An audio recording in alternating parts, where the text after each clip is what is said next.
حضور غوث اعظم رضی اللہ عنہ فرماتے ہیں تصوف یہ ہے کہ دل کو تمام حدودوں سے صاف کر لو، یہ تصوف ہے۔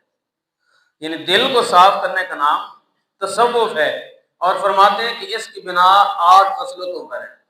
یعنی اگر 8 خصلتیں بندہ اپنے اندر پیدا کر لے تو وہ اصل میں صوفی ہے۔ فرماتے ہیں اپنے اندر یہ 8 خصلتیں پیدا کر لو تو اللہ تبارک و تعالیٰ تمہارے دل کو صاف کر دے گا، تم واقعی تصوف کی راہوں پہ چل پڑو گے اور تم واقعی صوفی بن جاؤ گے۔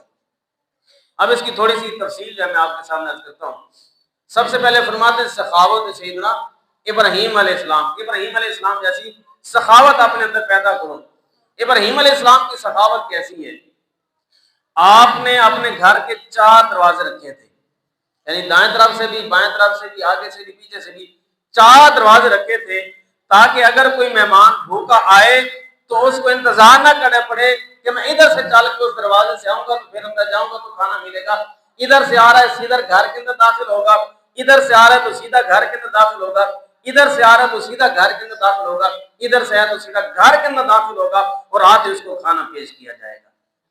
یہ حضرت ابراہیم علیہ السلام کی سخاوت کہ گھر کے 4 دروازے رکھے ہیں، جس سمت سے بھی مہمان آئے گا اس کی مہمان نوازی کی جائے گی۔ یہ ابراہیم علیہ السلام کی سخاوت۔ اور واقعہ مشہور ہے کہ آپ جو ہے بغیر مہمانوں کے کھانا نہیں کھاتے تھے، جب تک مہمان آتا، کئی کے دن گزر جاتے تو بغیر جب تک مہمان آتا کھانا نہیں کھاتے۔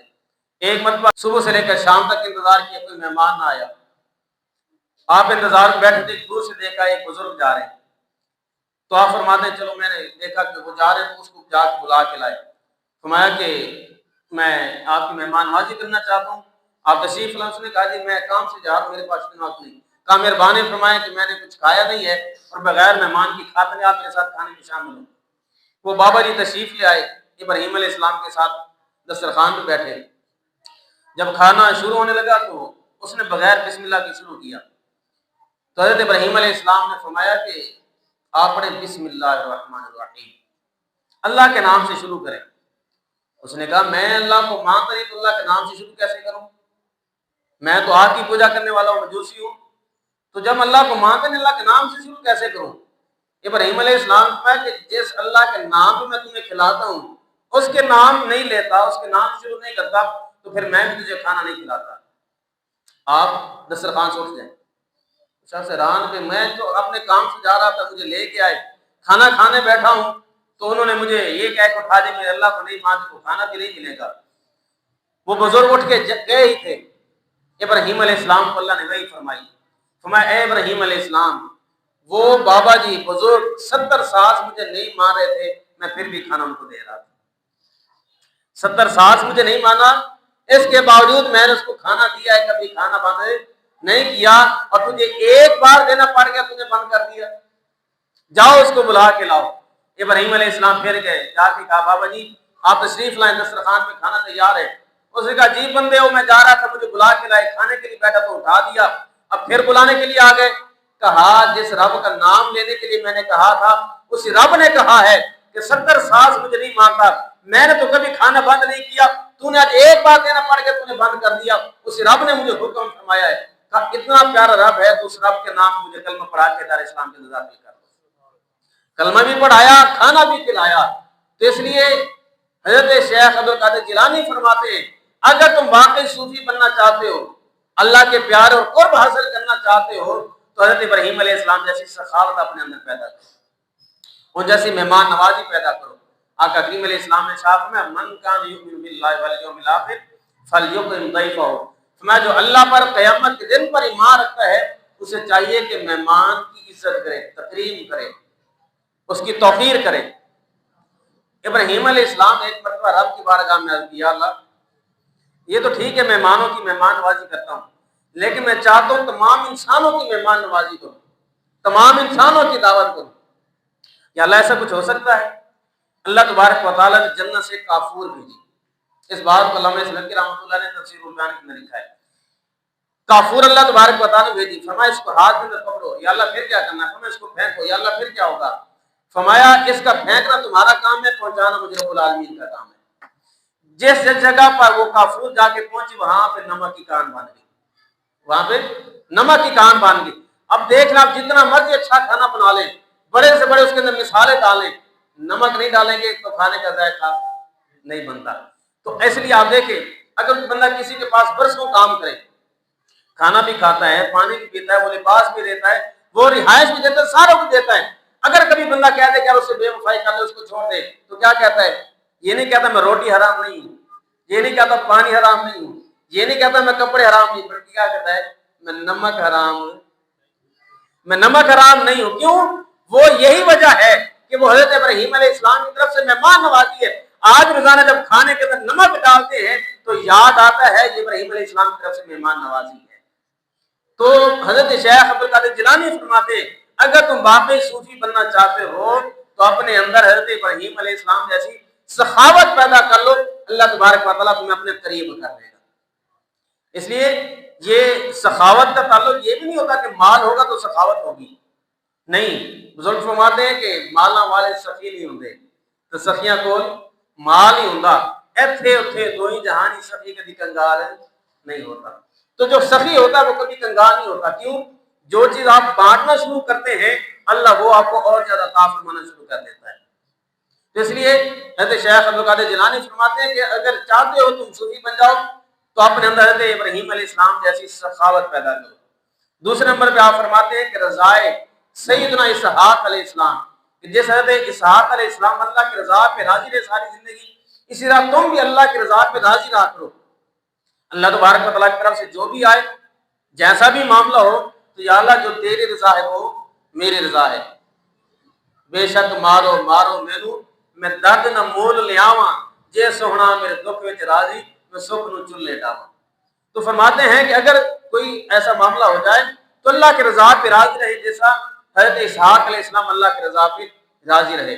تیسرے نمبر پہ حضرت غوث اعظم فرماتے ہیں اگر تم واقعی صوفی بننا چاہتے ہو تو اپنے اندر صبر سیدنا ایوب علیہ السلام پیدا کرو۔ جس طرح حضرت ایوب علیہ السلام نے صبر کیا، اسی طرح اپنے اندر صبر کی خصلت پیدا کرو۔ مناجات سیدنا ذکری علیہ السلام اپنے اندر پیدا کرو۔ یہ اللہ والوں کا طریقہ، وہ اللہ سے مانگتے ہیں، تم بھی اللہ سے مانگو، جب اللہ تبارک و تعالیٰ سب کو دیتا ہے تو تمہیں دے گا، لیکن یقین رکھو کہ میں اللہ سے مانگتا ہوں میرا مجھے عطا فرمائے گا۔ آقا کریم علیہ السلام نے صاف فرمایا، اللہ فرماتا ہے کہ میں اپنے بندے کے گمان کے مطابق ہوتا ہوں، جس طرح مجھ سے گمان رکھتا ہے میں اسی طرح اس کے ساتھ معاملہ کرتا ہوں۔ جب دعا مانگے تو یقین بھی رکھیں میں اپنے رب سے مانگا ہے تو مجھے یقین ہے میرا رب مجھے عطا فرمائے گا، یقین بھی ہونا چاہیے۔ تو اس لیے آپ فرماتے ہیں مناجات سیدنا ذکری علیہ السلام اپنے اندر پیدا کرو۔ ہمارا مسئلہ یہ ہے کہ اگر ہم نماز بھی پڑھ لیں تو بس مختصر سے دعا مانگتے چلے جاتے ہیں۔ اگر کسی دنیا دار سے آپ مانگیں، ناراض بھی ہوتا ہے اور دیتا بھی کچھ نہیں، رب سے اگر مانگے رب دیتا بھی ہے اور خوش بھی ہوتا ہے۔ 5 نمبر پہ فرماتے ہیں تضرع سیدنا یحییٰ علیہ السلام، جس طرح سے یحییٰ علیہ السلام اللہ کی بارگاہ میں روتے تھے، گڑ گڑاتے تھے، آنسو بہاتے تھے، تم بھی اللہ کی بارگاہ میں آنسو بہایا کرو۔ اس لیے بزرگ فرماتے ہیں رونا دل کی میل مٹاوے، پچھڑے یار ملاوے، قسم خدا دی رونے والا کبھی بے مراد نہ جاوے۔ جو روتا ہے یقیناً وہ مراد کو پا لیتا ہے۔ کہتے ہیں نا بچہ روئے تو ماں دودھ دیتی ہے، جب بندہ اللہ کی بارگاہ میں روتا ہے تو رب کی دعاؤں کو قبول فرما لیا کرتا ہے۔ رب کو رونا بڑا پسند ہے۔ آقا کریم علیہ السلام نے صاحب میں جب کل قیامت کے دن ہوگا، اگر کسی بندے کی آنکھ سے اللہ کے خوف سے روتے ہوئے ایک مکھی کے سر جتنا بھی آنسو نکل آئے، اللہ تبارک و تعالیٰ اس بندے کی بخشش فرما دے گا۔ اللہ کے خوف سے روئے، تم اللہ کے خوف سے رویا کرو، اگر رونا نہ آئے تو رونا جیسی شکل بنا لیا کرو۔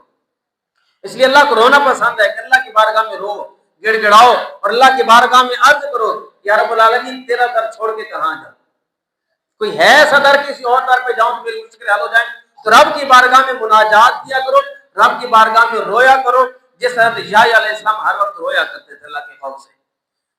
اگلے نمبر پہ حضرت شیخ عبد القادر جیلانی فرماتے ہیں صوف سیدنا موسیٰ علیہ السلام، کہ موسیٰ علیہ السلام نے جس طرح سادہ زندگی گزاری، جب حضرت شعیب علیہ السلام کے پاس تشریف لے گئے، ان کی بکریاں چرائیں، سادہ لباس پہنا، صوف کا اون کا لباس پہنا، تو آپ نے سادہ زندگی گزاری، حالانکہ اللہ کے نبی ہیں، جلیل القدر نبی ہیں، اللہ کے بڑے پیارے نبی ہیں، اللہ کے کلیم نبی ہیں، لیکن اس کے باوجود سادہ زندگی گزاری ہے، صوف یعنی اون کا سادہ لباس پہنا ہے۔ تو آپ فرماتے ہیں اگر تم اللہ کے قریب ہونا چاہتے ہو، اپنے اندر تصوف اور صوفی پیدا کرنا چاہتے ہو تو پھر حضرت موسیٰ علیہ السلام جیسا صوف، ان جیسی سادہ زندگی گزارو، اللہ تبارک و تعالیٰ تمہیں اپنا قرب عطا فرما دے گا۔ حضرت غوث اعظم فرماتے ہیں سیاحت سیدنا عیسیٰ علیہ السلام اپنے اندر پیدا کرو۔ جس حضرت عیسیٰ علیہ السلام نے سیاحت کی، سیاحت کیسے؟ پوری دنیا کے اندر سیر کرتے تھے۔ سیر کیوں کرتے تھے؟ تبلیغ کے لیے۔ ساری زندگی عیسیٰ علیہ السلام نے اپنا گھر نہیں بنایا۔ کس نے کہا حضور آپ نے گھر کیوں نہیں بنایا؟ فرمایا پوری روئے زمین میرا گھر ہے، پوری روئے زمین میرا گھر ہے، مٹی میرا سرانہ ہے، اور زمین میرا جو ہے وہ بستر ہے، اور آپ فرماتے ہیں کہ یہ سارا کچھ جتنا بھی ہے، یہ سارا کچھ جو رب کا ہے وہ میرا ہے۔ پوری روئے زمین رب کی ہے تو وہ میری ہے، مجھے گھر بنانے کی ضرورت ہی نہیں ہے۔ تو ساری زندگی آپ نے گھر نہیں بنایا بلکہ تبلیغ کے اندر گزار دی۔ اس لیے فرماتے ہیں یہ دنیا تو آتی ہے، چند دن یہاں پہ رہنا ہے، پھر اللہ کی بارگاہ میں حاضر ہو جانا ہے۔ تو جتنا دنیا میں رہنا پتہ اتنی دنیا کی تیاری کرے، جتنا آخرت میں رہنا اتنی آخرت کی تیاری کرے۔ جسے حضور غوث اعظم فرماتے ہیں اگر تم واقعی صوفی بننا چاہتے ہو، اللہ کے قریب ہونا چاہتے ہو، تو اپنے اندر سیاحت سینا عیسیٰ علیہ السلام پیدا کرو کہ دنیا کے اندر سیر اس لیے ہو کہ میں نے لوگوں کو تبلیغ کرنی ہے۔ حضور علیہ السلام نے شاف میں بلغونی ولو آیا، مجھ سے اگر ایک آیت بھی سنتے ہو اس کو دوسرے لوگوں تک پہنچایا کرو۔ کسی اچھی بات کے بارے میں معلوم ہے تو دوسرے لوگوں سے شیئر کریں، دوسرے لوگوں کو بتائیں کہ یار یہ بات مجھے معلوم ہے، میں آپ کو بتاتا ہوں، آپ آگے بتائیں، تاکہ ایک بات جو اچھی ہے اسے ہم تک ہی محدود نہ رہے بلکہ دوسرے لوگوں تک پہنچ جائے۔ اس لیے حضرت عیسیٰ علیہ السلام نے ساری زندگی سیر کرتے ہوئے تبلیغ کرتے ہوئے گزاری، کبھی گھر نہیں بنایا۔ آگے حضرت غوث اعظم فرماتے ہیں فقر سیدنا محمد رسول اللہ صلی اللہ علیہ وسلم اپنے اندر پیدا کرو، جس طرح حضور علیہ السلام نے اپنے اندر فقر کو پیدا کیا اور فرمایا الفقر فخری، فرمایا میرا فقر میرا فخر ہے۔ فقر کے اوپر فخر ہے۔ ہمارے پاس پیسے ہو تو ہم فخر کرتے ہیں، ہمارے پاس بڑا گھر ہو تو ہم فخر کرتے ہیں، ہمارے پاس عالیشان کوٹھی تو فخر کرتے ہیں، عالیشان گاڑی تو فخر کرتے ہیں، لیکن حضور فرماتے ہیں مجھے پیسے پہ فخر نہیں ہے، فقر پہ فخر ہے، غریبی پہ فخر ہے۔ اس لیے علامہ اقبال نے فرمایا تھا کہ میرا طریق امیری نہیں غریبی ہے، خودی نہ بیچ غریبی میں نام پیدا کر، خودی نہ بیچ غریبی میں نام پیدا کر۔ اصل بات ہے غریبی کے اندر نام پیدا کیا جائے اور اپنے آپ کو غریب رکھتے ہوئے بھی اللہ تبارک و تعالیٰ کا قرب حاصل کیا جائے۔ تو اس لیے حضور علیہ السلام الفقر فخری، مجھے فقر پر فخر ہے۔